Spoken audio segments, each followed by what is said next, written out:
नमस्कार। होम्योपैथी से जैसे कि सुनबहरी की बीमारी होती है, कहीं पे वाइट स्पॉट हो जाते हैं, उजले-उजले धब्बे हो जाते हैं, दाग हो जाते हैं, उसको भी दवाई से सही किया जा सकता है।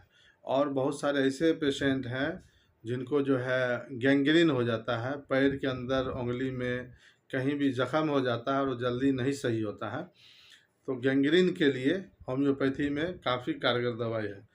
फर्स्ट टाइम में जो भारत में जो है होम्योपैथी जब आई, तो राजा रंजीत सिंह, जिनको गैंग्रीन की बीमारी हो गई थी और पूरे भारतवर्ष के डॉक्टर, राजा का जब एक उँगली में जो ज़ख्म था और जिसके कारण से राजा को नींद नहीं आती थी, ऐसे में विदेश से होम्योपैथी डॉक्टर को लाया गया था और वो आकर के जैसे ही चंद बूंद होम्योपैथी का उस राजा के मुंह में डाला गया, उसको रात में ही नींद आने लगी और हाथ में जो गैंग्रीन की बीमारी थी जिसके कारण वो परेशान था और यहाँ के डॉक्टर उंगली को कटाने का निर्देश दिया था कि उंगली काटना पड़ेगा। राजा ये सोचा कि भाई हम राजा हैं, मेरा उंगली कैसे कटेगा, कोई भी कमी हमारे बॉडी में नहीं होना चाहिए। तो वहाँ से आकर के होम्योपैथी डॉक्टर आए और राजा रंजीत सिंह का उंगली का जो प्रॉब्लम था, उंगली कटने से बचा और कुछ ही दिनों में जो है वो दवाई से, बिल्कुल होम्योपैथी दवा से वो राजा की बीमारी दूर हो गई। तो कहने का मतलब होम्योपैथी काफ़ी कारगर है